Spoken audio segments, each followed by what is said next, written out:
मेरा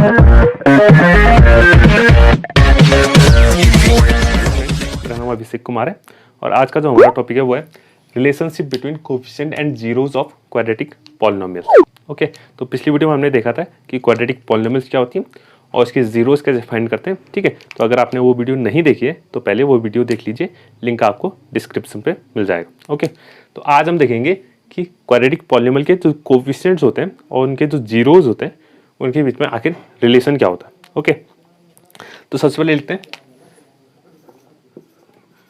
quadratic equation या polynomial की जो जनरल फॉर्म होती है वो होती है ax square plus B X plus C, और इस पॉलिनोमियल को नाम दे देते हैं fx। ओके, तो ये हो गया हमारे पास एक क्वाड्रेटिक पॉलिनोमियल जिसमें a b c ये जो होते हैं इनको कहते हैं हम कोफिशिएंट। ठीक है, ये हमारे कांस्टेंट होंगे, कोई एक नंबर होगा, कोई एक रियल नंबर होगा। ओके, तो ये हमारे कोफिशिएंट होंगे। ठीक है, और पिछली वीडियो में हमने इसके जीरोस निकालना सीखा था। ठीक है, और हमने देखा था कि क्वाड्रेटिक पॉलिनोमियल के हमेशा दो जीरोस निकलते हैं। ठीक है,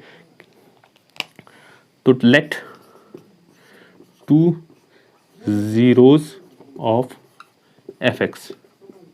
ठीक है, तो ये जो fx है यानी कि जो क्वाड्रेटिक पॉलिनोमियल मैंने लिखा हुआ है fx, इसके मैं दो जीरोस मान लेता हूँ, क्या क्या, अल्फा कॉमा बीटा। ओके, तो मैंने ये क्वाड्रेटिक पॉलिनोमियल मान लिया। ठीक है, ax square plus B X plus C, और इस क्वाड्रेटिक पॉलिनोमियल के मैंने दो जीरोस मान लिए, अल्फा और बीटा। ओके, तो मुझे a b c और अल्फा बीटा, ठीक है, इनके बीच में रिलेशन बनाना है। ओके,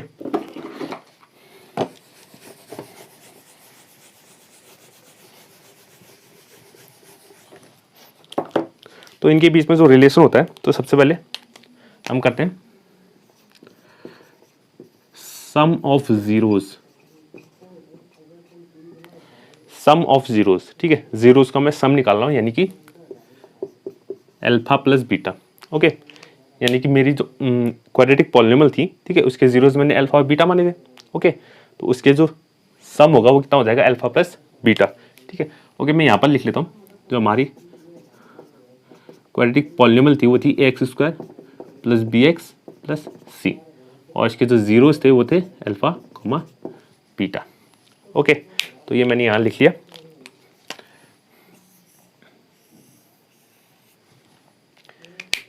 ये हमारी क्वाड्रेटिक पॉलिनोमियल है और इसके जो जीरोस हैं वो अल्फा बीटा। ठीक है, तो सम ऑफ जीरोस हो जाएगा अल्फा प्लस बीटा। ठीक है, तो अल्फा प्लस बीटा ये इक्वल होता है हमारे पास माइनस, ठीक है, minus coefficient of x upon coefficient of x square. Okay, coefficient of x upon coefficient of x square. ठीक है, तो अगर अपने इस क्वाड्रेटिक पॉलिनोमियल के हिसाब से देखें तो कोफिशिएंट ऑफ x जो है हमारे पास वो कितना है, b है। ठीक है, तो ये हो जाएगा माइनस b, और कोफिशिएंट ऑफ x स्क्वायर जो है वो कितना है, a है, तो ये हो जाएगा माइनस b अपॉन a। ठीक है, तो alpha plus beta is equal to हो जाएगा माइनस बी अपॉन ए। ठीक है, इस क्वाड्रेटिक पॉलिनोमियल के हिसाब से।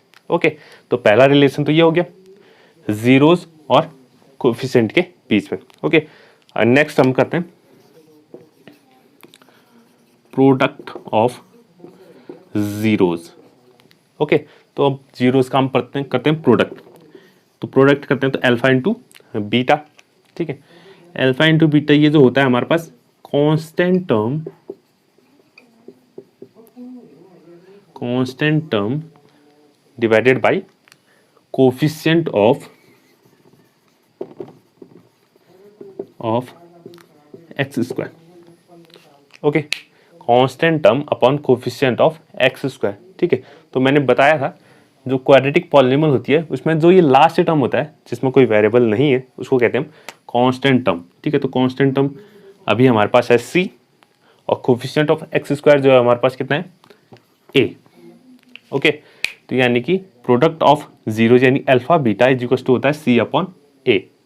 ओके, तो ये दो रिलेशन आ गए हमारे पास जीरोस के बीच में। ठीक है, क्वाड्रेटिक पॉलिनोमियल के जीरोस के बीच में और इसके कोफिशिएंट के बीच में। ओके, तो इसको ज़रा वेरीफाई करते हैं, ठीक है, एक क्वेश्चन को लेके देखते हैं कि ये इक्वल होते हैं कि नहीं होते। ओके,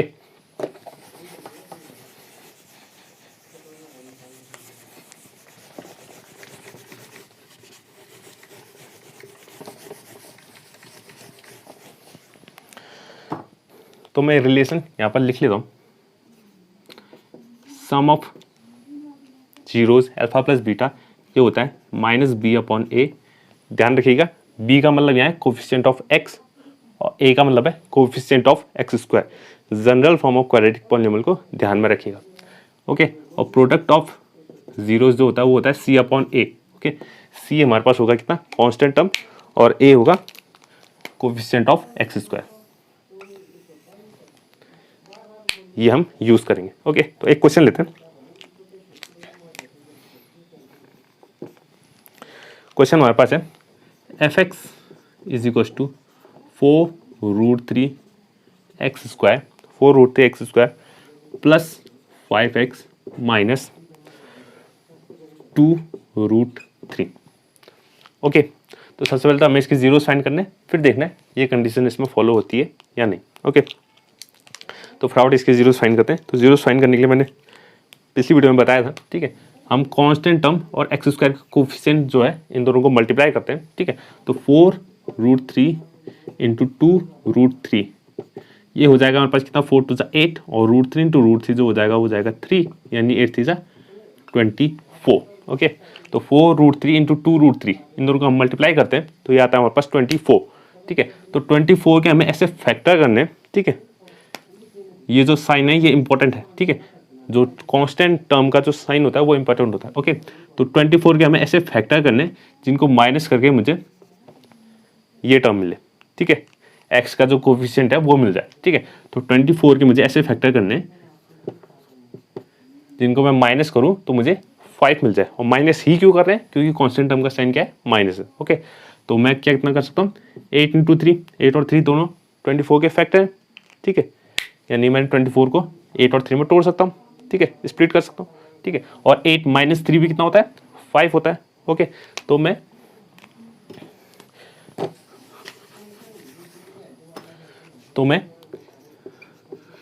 इस 5 को 8 माइनस 3 में स्प्लिट कर सकता हूँ। ओके, 8 माइनस 3 में मैंने इसको तोड़ दिया। ओके, तो बस इतना मेन काम है, इसके बाद तो बाकी सब बहुत सिंपल है। ओके, तो नेक्स्ट हम चलेंगे 4√3x स्क्वायर प्लस x को मल्टीप्लाई करते हैं अंदर, तो 8x माइनस 3x माइनस 2√3,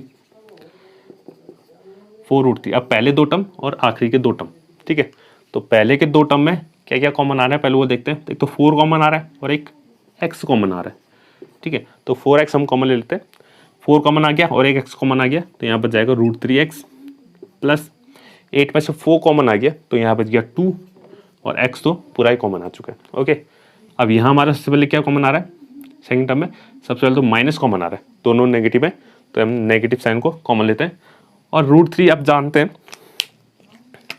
√3 को हम लिख सकते हैं √3 इंटू √3। ओके, 3 को हम लिख सकते हैं √3 इंटू √3, ठीक है, एक √3 यहाँ भी है और यहाँ दो √3 है, तो मैं √3 को कॉमन ले सकता हूँ।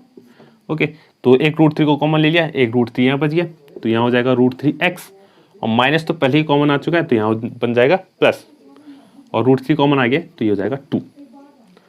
ओके, अब नेक्स्ट करते हैं, ठीक है, अब हमारे पास ये पूरा टर्म बन गया, ठीक है, तो अब पूरे टर्म में देखिए ये यहाँ भी है और ये यहाँ पर भी है, तो इस पूरे को हम फिर से कॉमन लेते हैं, तो ये हो जाएगा √3x प्लस 2, और सेकंड ब्रैकेट में आ जाएगा, यहाँ से बच जाएगा 4x, और ये बच जाएगा माइनस √3। ओके, तो यानी क्वाड्रेटिक इक्वेशन को हमने दो लीनियर में तोड़ दिया। ओके, दो लीनियर में तोड़ दिया। तो अब हमें इसके जीरोस फाइंड करने, तो जीरोस फाइंड करने के लिए हम क्या करते हैं, ठीक है, यहाँ तक आप नोट कर लीजिए।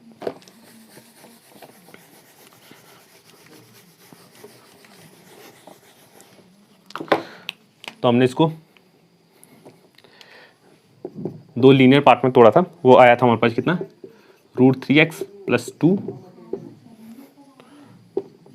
4x minus √3। ओके, तो ये दो चीज़ मिली थी।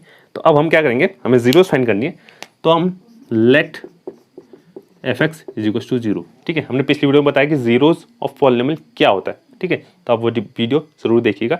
ठीक है, तो मैं एफ एक्स इक्वल टू मैं 0 मान लेता हूँ। ठीक है, मैं मान लेता हूँ एफ एक्स इक्वल टू 0 है। ठीक है, एफ एक्स इक्वल टू 0 है तो यानी ये चीज़ इक्वल टू 0 हो जाएगी, 4√3 x² plus 5x minus 2√3 is equal to 0। ये चीज़ अगर इक्वल टू 0 है तो ये भी इक्वल होगा, क्योंकि हमने इसको सॉल्व करके ये लाए थे हम। ठीक है, तो ये जगह √3x प्लस 2 और 4x minus √3 is equal to 0। ठीक है, तो मैंने पिछली वीडियो में बताया था कभी भी दो क्वांटिटी अगर मल्टीप्लाई होकर 0 दे रही है तो उनमें से कम एक क्वांटिटी क्या होगी, 0 होगी। ओके, तो यानी कि या तो √3x प्लस 2 इक्वल टू 0 होगा, या 4x माइनस √3 इक्वल टू 0 होगा। ठीक है, इन दोनों में से कोई एक क्या होगा, 0 होगा। ठीक है, अगर पहला वाला 0 होता है तो यहाँ से मुझे मिलती है x की वैल्यू -2/√3। ओके, या और ठीक है, अगर ये टर्म इक्वल टू 0 होता है तो यहाँ से मुझे x की वैल्यू मिलती है √3/4। ओके, ठीक है, तो यहाँ से मुझे 2 0 मिल गए, एक -2/√3 और एक √3/4। ये दो वैल्यूज मुझे, दो जीरोज मिल गए इस पॉलिनोमियल एफ एक्स के। Okay,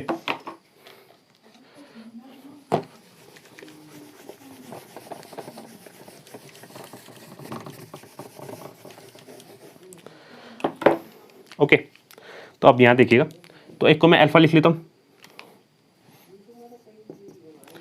alpha is equal to -2/√3, पहला रूट हमारा ये आया था, और beta is equal to √3/4, second root हमारा ये आया था। तो एक को मैंने अल्फा कह दिया, एक को बीटा कह दिया। ओके, अब चेक करते हैं ये जो है कंडीशन फॉलो होती है कि नहीं होती है। ओके, तो सबसे पहले चेक करते हैं अल्फा प्लस बीटा।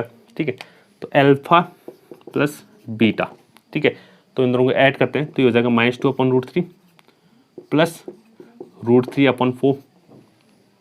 ओके, √3/4, तो इन दोनों को ऐड करते हैं। ठीक है, तो नीचे हमारे पास आ जाएगा एलसीएम 4√3। ओके, ठीक है, तो और ऊपर आ जाएगा √3 -8 प्लस 3। आई होप एडिशन आपको आता होगा। ठीक है, तो इसलिए मैं इसको सीधे डायरेक्ट कर रहा हूँ। ओके, तो ये हो जाएगा -8 प्लस 3, तो ये हो जाएगा -5/4√3। ठीक है, तो अल्फा प्लस बीटा जो आ गया मेरे पास आ गया -5/√3। ओके, तो ये लेकिन होता है -b/a के बराबर। ठीक है, -b/a का मतलब कितना है, minus coefficient of x upon coefficient of x²। ठीक है, b का मतलब होता है कोफिशिएंट ऑफ x और a का मतलब है कोफिशिएंट ऑफ x²। ठीक है, तो लेकिन हमारा पॉलिनोमियल अभी इस बार ये है, तो कोफिशिएंट ऑफ x देखिएगा, सबसे पहले माइनस साइन, और कोफिशिएंट ऑफ x है हमारे पास 5। ओके, और coefficient of x² 4√3।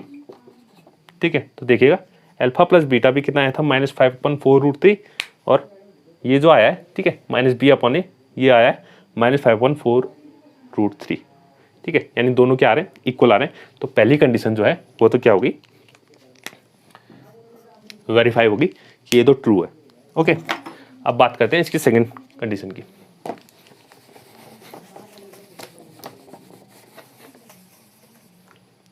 Second condition में बोल रहा है अल्फा इंटू बीटा। ठीक है, यानी कि हमें क्या करना है, मल्टीप्लाई करना है। ओके, तो ये हो जाएगा -2/√3 इंटू √3/4। ओके, तो √3 से √3 कैंसिल हो जाएगा, और यहाँ पर जाएगा -2/4, जो कि सॉल्व हो जाएगा -1/2। ओके, तो प्रोडक्ट ऑफ जीरो जो आ गया हमारे पास कितना आ गया, -1/2। ओके, तो अब बात करते हैं c/a। ठीक है, कोफिशिएंट की, तो c का मतलब होता है कांस्टेंट टर्म, और a का मतलब होता है कोफिशिएंट ऑफ x²। ओके, तो कांस्टेंट टर्म यहाँ पर हमारे पास है -2√3। ठीक है, विद साइन हम लेंगे। ठीक है, विद साइन, जैसा उसका साइन है -2/√3, और कोफिशिएंट ऑफ x² है हमारे पास 4√3। ओके, तो √3 से √3 कैंसिल, -2/4 बच गया। ठीक है, इसको फिर से कैंसिल करेंगे तो -1/2। ठीक है, तो इस केस में भी alpha into beta is equal to कितना आ रहा है, सी अपॉन ए, ठीक है, यानी कि इस केस में भी ये हमारे पास क्या हो गया, वेरीफाई हो गया, ठीक है। तो ये था हमारा आज का topic, relationship between coefficient and zeros of quadratic polynomial, ठीक है। तो किसी भी क्वाड्रेटिक पॉलिनोमियल में आप जीरोज निकालेंगे, ठीक है, तो इसके ये दो कंडीशन हमेशा फॉलो होंगे, ठीक है। तो ये था हमारा आज का टॉपिक, ओके। अब नेक्स्ट वीडियो में और आगे बात करेंगे, ठीक है, और नेक्स्ट टॉपिक पे बात करेंगे। तब तक के लिए